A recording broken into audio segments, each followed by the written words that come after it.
أعوذ بالله من الشيطان الرجيم. بسم الله الرحمن الرحيم. ربما يود الذين كفروا لو كانوا مسلمين ذرهم يأكلوا ويتمتعوا ويلههم الأمل فسوف يعلمون. وما أهلكنا من قرية إلا ولها كتاب معلوم ما تسبق من أمة أجلها وما يستأخرون. وقالوا يا أيها الذي نزل عليه الذكر إنك لمجنون لو ما تأتينا بالملائكة إن كنت من الصادقين. ما ننزل الملائكة إلا بالحق وما كانوا إذا منذرين. إنا نحن نزلنا الذكر وإنا له لحافظون. ولقد أرسلنا من قبلك في شيع الأولين وما يأتيهم من رسول إلا كانوا به يستهزئون. كذلك نسلكه في قلوب المجرمين لا يؤمنون به وقد خلت سنة الأولين. ولو فتحنا عليهم بابا من السماء فظلوا فيه يعرجون لقالوا إنما سكرت أبصارنا بل نحن قوم مسحورون. ولقد جعلنا في السماء بروجا وزيناها للناظرين وحفظناها من كل شيطان رجيم إلا من استرك السمع فأتبعه شهاب مبين. والأرض مددناها وألقينا فيها رواسي وأنبتنا فيها من كل شيء موزون. وجعلنا لكم فيها معايش ومن لستم له برازقين. وإن من شيء إلا عندنا خزائنه وما ننزله إلا بقدر معلوم. وأرسلنا الرياح لواقح فأنزلنا من السماء ماء فأسقيناكموه وما أنتم له بخازنين. وإنا لنحن نحيي ونميت ونحن الوارثون. ولقد علمنا المستقدمين منكم ولقد علمنا المستأخرين وإن ربك هو يحشرهم إنه حكيم عليم. ولقد خلقنا الإنسان من صلصال من حمأ مسنون والجان خلقناه من قبل من نار السموم. وإذ قال ربك للملائكة إني خالق بشرا من صلصال من حمأ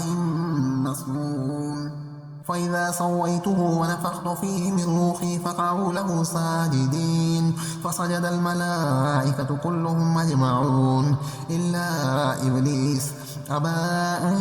يكون مع الساجدين. قال يا إبليس ما لك ألا تكون مع الساجدين؟ قال لم أكن لأسجد لبشر خلقته من صلصال من حمأ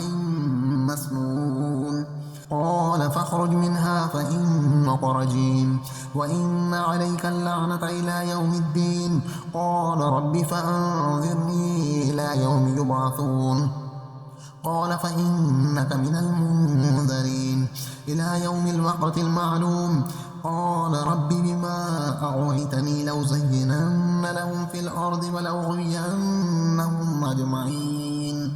إلا عبادك منهم المخلصين. قال هذا صراط علي مستقيم. إن عبادي ليس لك عليهم سلطان إلا من اتبعك من الغاوين. وإن جهنم لموعدهم أجمعين لها 7 أبواب لكل باب منهم جزء مقسوم. إن المتقين في جنات وعيون ادخلوها بسلام آمنين. ونزعنا ما في صدورهم من غل إخوانا على سرر متقابلين لا يمسهم فيها نسب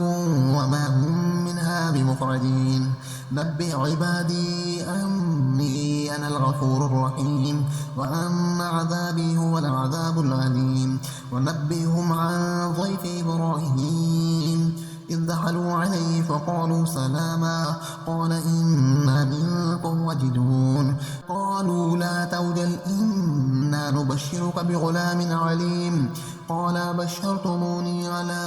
أن مسني الكبر فبم تبشرون قالوا بشرناك بالحق فلا تكن من القانتين قال ومن يقنط من رحمة ربه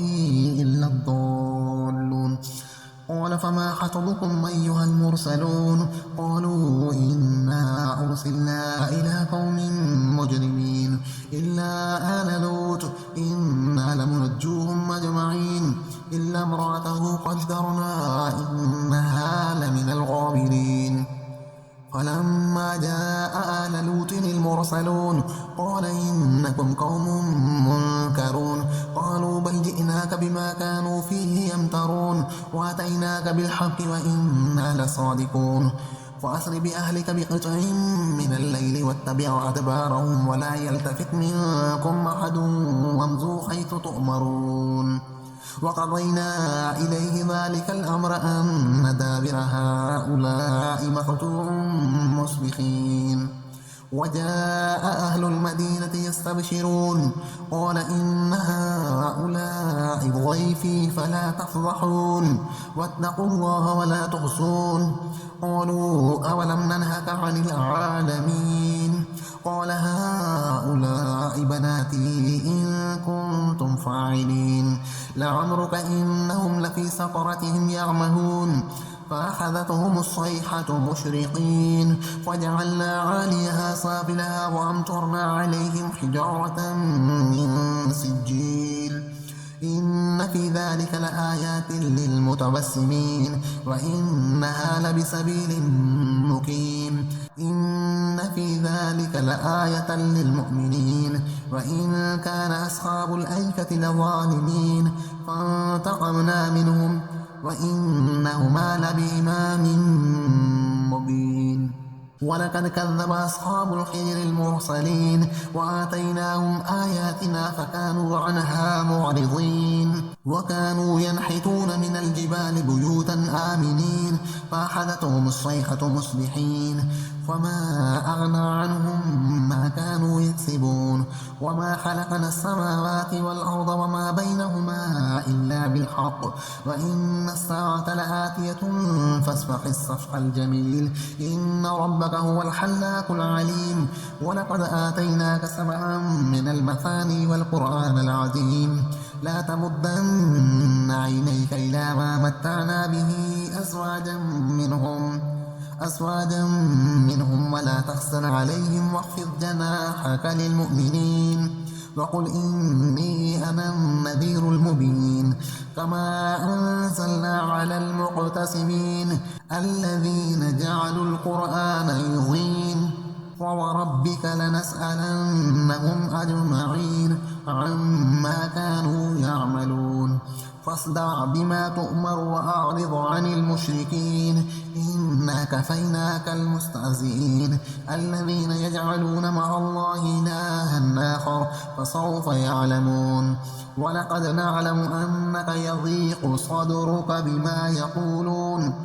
فسبح بحمد ربك وكن من الساجدين واعبد ربك حتى يأتيك اليقين بسم الله الرحمن الرحيم أتى أمر الله فلا تستعجلوه سبحانه وتعالى عما يشركون ينزل الملائكة بالروح من أمره على من يشاء من عباده أن أنذروا أنه لا إله إلا أنا فاتقون خلق السماوات والأرض بالحق تعالى عما يشركون خلق الإنسان من نطفة فإذا هو خصيم مبين والأنعام خلقها لكم فيها دفع ومنافع ومنها تأكلون ولكم فيها جمال حين تريحون وحين تسرحون وتحمل أثقالكم إلى بلد لم تكونوا بالغيه إلا بشق الأنفس إن ربكم لرؤوف رحيم والخيل والبغال والحمير لتركبوها وزينة ويخلق ما لا تعلمون وعلى الله قصد السبيل ومنها جائر ولو شاء لهداكم أجمعين هو الذي أنزل من السماء ماء لكم منه شراب ومنه شجر فيه تسيمون ينبت لكم به الزرع والزيتون والنخيل والأعناب ومن كل الثمرات إن في ذلك لآية لقوم يتفكرون وسخر لكم الليل والنهار والشمس والقمر والنجوم مسخرات بأمره إن في ذلك لآيات لقوم يعقلون وما ذرى لكم في الأرض مختلفا ألوانه إن في ذلك لآية لقوم يذكرون وهو الذي سخر البحر لتأكلوا منه لحما طريا وتستخرجوا منه حلية تلبسونها وترى الفلك مواخر فيه ولتبتغوا من فضله ولعلكم تشكرون وألقى في الأرض رواسي أن تميد بكم وأنهارا وسبلا لعلكم تهتدون وعلامات وبالنجم هم يهتدون أفمن يخلق كمن لا يخلق أفلا تذكرون وإن تعدوا نعمة الله لا تحصوها إن الله لغفور رحيم والله يعلم ما تسرون وما تعلنون والذين يدعون من دون الله لا يخلقون شيئا وهم يخلقون أموات غير أحياء وما يشعرون أيان يبعثون إلهكم إله واحد فالذين لا يؤمنون بالآخرة قلوبهم منكرة وهم مستكبرون لا جرم أن الله يعلم ما يسرون وما يعلنون إنه لا يحب المستكبرين وإذا قيل لهم ماذا أنزل ربكم قالوا أساطير الأولين ليحملوا أوزارهم كاملة يوم القيامة ومن أوزار الذين يضلونهم بغير علم ألا ساء ما يزرون قد مكر الذين من قبلهم فاتى الله بنيانهم من القواعد فخر عليهم السقف من فوقهم وأتاهم العذاب من حيث لا يشعرون ثم يوم القيامة يخزيهم ويقول أين شركائي الذين كنتم تشاقون فيهم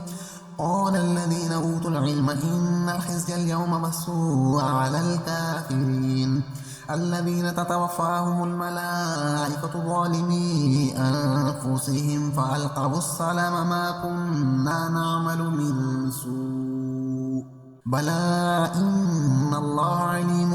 بما كنتم تعملون فادخلوا أبواب جهنم خالدين فيها ولبئس مثوى المتكبرين وقيل للذين اتقوا ماذا أنزل ربكم قالوا خيرا للذين أحسنوا في هذه الدنيا حسنة ولدار الآخرة خير ولنعم دار المتقين جنات عدن يدخلونها تجري من تحتها الأنهار لهم فيها ما يشاءون كذلك يجزي الله المتقين الذين تتوفاهم الملائكة طيبين يقولون سلام عليكم ادخلوا الجنة بما كنتم تعملون هل ينظرون إلا أن تأتيهم الملائكة أو يأتي أمر ربك كذلك فعل الذين من قبلهم وما ظلمهم الله ولكن كانوا أنفسهم يظلمون فأصابهم سيئات ما عملوا وحاك بهم ما كانوا به يستهزئون وقال الذين أشركوا لو شاء الله ما عبدنا من دونه من شيء نحن ولا آباؤنا ولا حرمنا من دونه من شيء كذلك فعل الذين من قبلهم فهل على الرسل إلا البلاغ المبين ولقد بعثنا في كل أمة رسولا أن اعبدوا الله واجتنبوا الطاغوت فمنهم من هدى الله ومنهم من حقت عليه الضلالة فسيروا في الأرض فانظروا كيف كان عاقبة المكذبين إن تحرص على هداهم فإن الله لا يهدي من يضل وما لهم من ناصرين وأقسموا بالله جهد أيمانهم لا يبعث الله من يموت بلى وعدا عليه حقا ولكن أكثر الناس لا يعلمون ليبين لهم الذي يختلفون فيه وليعلم الذين كفروا أنهم كانوا كاذبين إنما قولنا لشيء إذا أردناه أن نقول له كن فيكون والذين هاجروا في الله من بعد ما ظلموا لنبوئنهم في الدنيا حسنة ولأجر الآخرة أكبر لو كانوا يعلمون الذين صبروا على ربهم يتوكلون وما أرسلنا من قبلك إلا رجالا نوحي إليهم فاسألوا أهل الذكر إن كنتم لا تعلمون بالبينات والزبر وأنزلنا إليك الذكر لتبين للناس ما نزل إليهم ولعلهم يتفكرون أفمن الذين مكروا السيئات أن يخسف الله بهم الأرض أو يأتيهم العذاب من حيث لا يشعرون أو يأخذهم في تقلبهم فما هم بمعجزين أو يأخذهم على تخوف فإن ربكم لرؤوف رحيم أولم يروا إلى ما خلق الله من شيء يتفيأ ظلاله عن اليمين والشمائل سجدا لله وهم داخرون ولله يسجد ما في السماوات وما في الأرض من دابة والملائكة وهم لا يستكبرون يخافون ربهم من فوقهم ويفعلون ما يؤمرون وقال الله لا تتخذوا إلهين اثنين إنما هو إله واحد فإياي فارهبون وله ما في السماوات والأرض وله الدين واصبا أفغير الله تتقون وما بكم من نعمة فمن الله ثم إذا مسكم الضر فإليه تجأرون ثم إذا كشف الضر عنكم إذا فريق منكم بربهم يشركون ليكفروا بما آتيناهم فتمتعوا فسوف تعلمون ويجعلون لما لا يعلمون نصيبا مما رزقناهم تالله لتسألن عما كنتم تفترون ويجعلون لله البنات سبحانه ولهم ما يشتهون وإذا بشر أحدهم بالأنثى ظل وجهه مسودا وهو كظيم يتوارى من القوم من سوء ما بشر به أيمسكه على هون لم يدسه في التراب ألا ساء ما يحكمون للذين لا يؤمنون بالآخرة مثل السوء ولله المثل الأعلى وهو العزيز الحكيم ولو يؤاخذ الله الناس بظلمهم ما ترك عليها من دابة ولكن يؤخرهم إلى أجل مسمى فإذا جاء أجلهم لا يستحيرون ساعة ولا يستقدمون ويجعلون لله ما يكرهون وتصف ألسنتهم الكذب أن لهم الحسنى لا جرم أن لهم النار وأنهم مفرطون تالله لقد أرسلنا إلى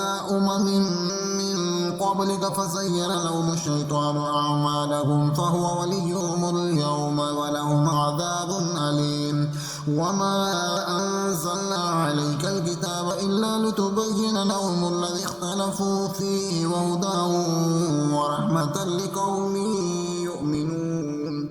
والله أنزل من السماء ماء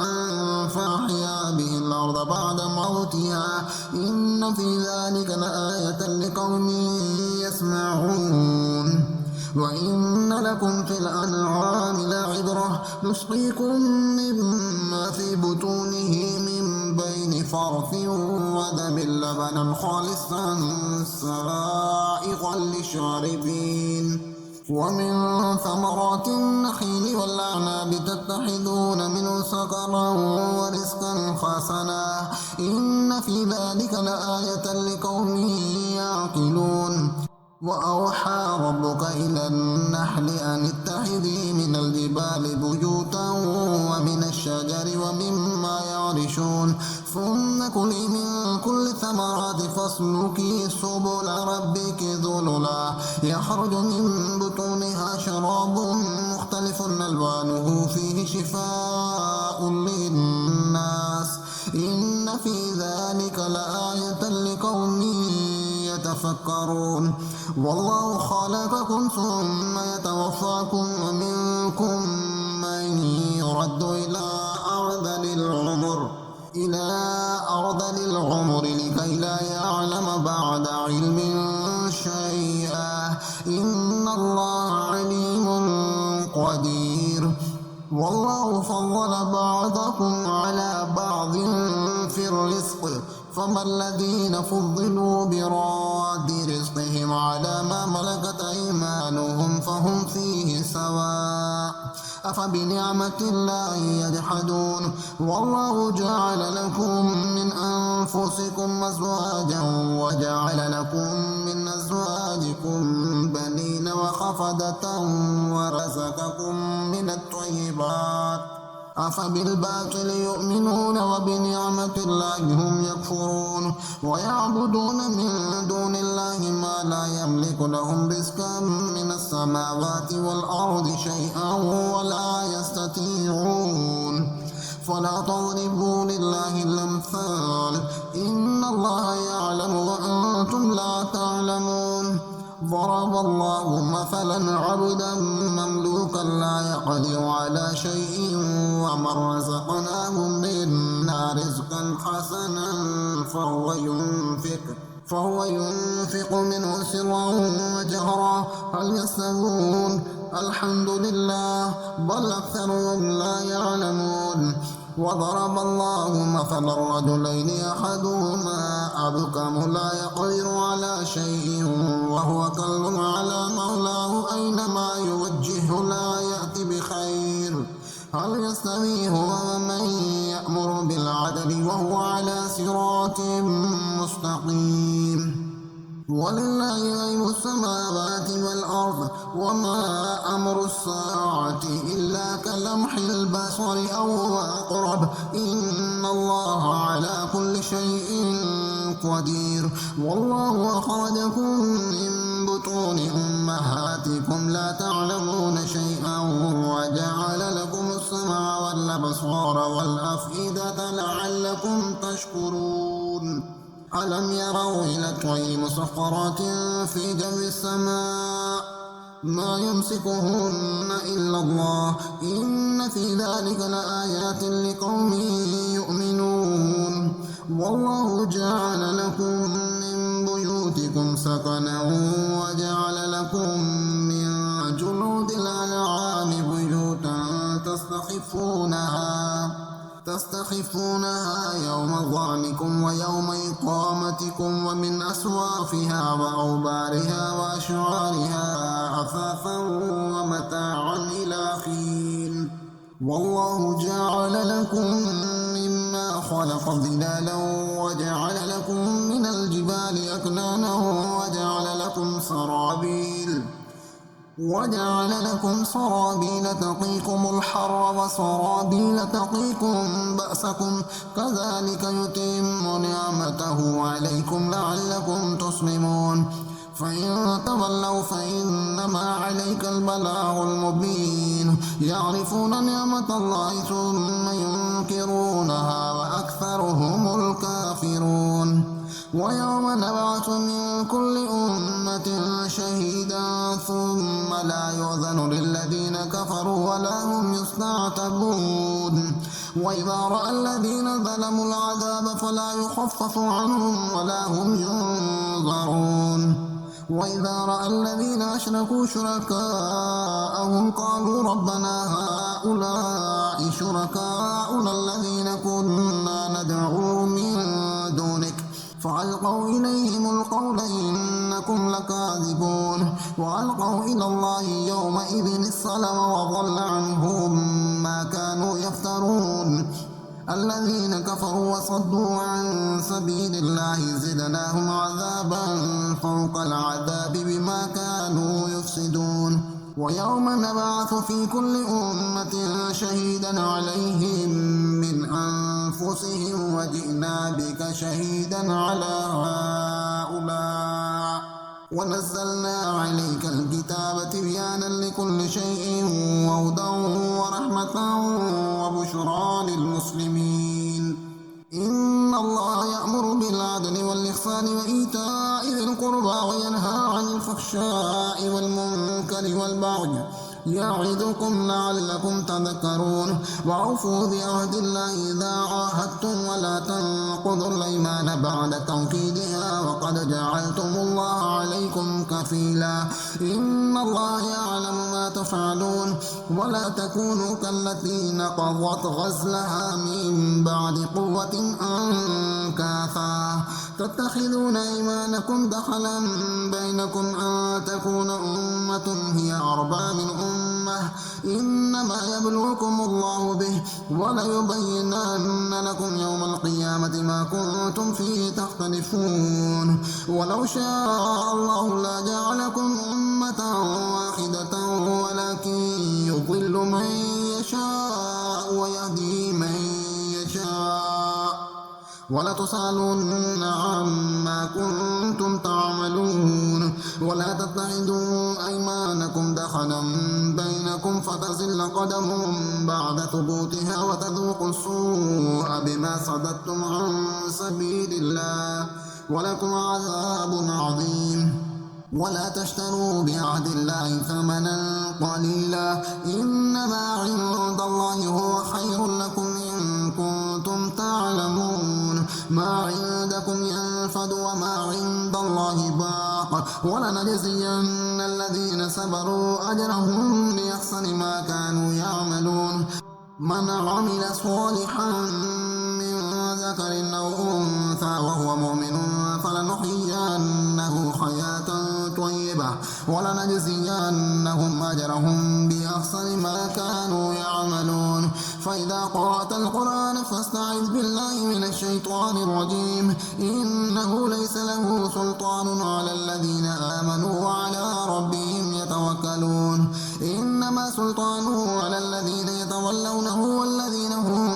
به مشركون وإذا بدلنا آية مكان آية والله أعلم بما ينزل قالوا إنما أنت مفتر بل أكثرهم لا يعلمون قل نزله روح القدس من ربك بالحق ليثبت الذين آمنوا هدى وبشرى للمسلمين ولقد نعلم أنهم يقولون إنما يعلمه بشر لسان الذي يلحدون إليه أعجمي وهذا لسان عربي مبين إن الذين لا يؤمنون بآيات الله لا يهديهم الله ولهم عذاب أليم إنما يفتري الكذب الذين لا يؤمنون بآيات الله أولئك هم الكاذبون من كفر بالله من بعد إيمانه إلا من أكره وقلبه مطمئن بالإيمان ولكن ما شرح بالكفر صدرا فعليهم غضب من الله ولهم عذاب عظيم ذلك بأنهم استحبوا الحياة الدنيا على الآخرة وأن الله لا يهدي القوم الكافرين أولئك الذين تبع الله على قلوبهم وسمعهم وأبصارهم وأولئك هم الغافلون لا جرم أنهم في الآخرة هم الخاسرون ثم إن ربك للذين هاجروا من بعد ما فتنوا ثم جاهدوا وصبروا إن ربك من بعدها لغفور رحيم يوم تأتي كل نفس تجادل عن نفسها وتوفى كل نفس ما عملت وهم لا يظلمون. وضرب الله مثلا قرية كانت آمنة مطمئنة يأتيها رزقها رغدا من كل مكان فكفرت بأنعم الله فذاقها الله لباس الجوع والخوف بما كانوا يصنعون. ولقد جاءهم رسول منهم فكذبوا فأخذهم العذاب وهم ظالمون. فكلوا مما رزقكم الله حلالا طيبا واشكروا نعمة الله إن كنتم إياه تعبدون. إنما حرم عليكم الميتة والدم ولحم الخنزير وما أهل لغير الله به فمن اضطر غير باغ ولا عاد فإن الله غفور رحيم. ولا تقولوا لما تصف ألسنتكم الكذب هذا حلال وهذا حرام لتفتروا على الله الكذب إن الذين يفترون على الله الكذب لا يفلحون. متاع قليل ولهم عذاب أليم. وعلى الذين هادوا حرمنا ما قصصنا عليك من قبل وما ظلمناهم ولكن كانوا أنفسهم يظلمون. ثم إن ربك للذين عملوا السوء بجهالة ثم تابوا من بعد ذلك وأصلحوا إن ربك من بعدها لغفور رحيم. إن إبراهيم كان أمة قانتا لله حنيفا ولم يكن من المشركين شاكرا لأنعمه اجتباه وهداه إلى صراط مستقيم وآتيناه في الدنيا حسنة وإنه في الآخرة لمن الصالحين. ثم أوحينا إليك أن اتبع ملة إبراهيم حنيفا وما كان من المشركين. إنما جعل السبت على الذين اختلفوا فيه وإن ربك ليحكم بينهم يوم القيامة فيما كانوا فيه يختلفون. ادع إلى سبيل ربك بالحكمة والموعظة الحسنة وجادلهم بالتي هي أحسن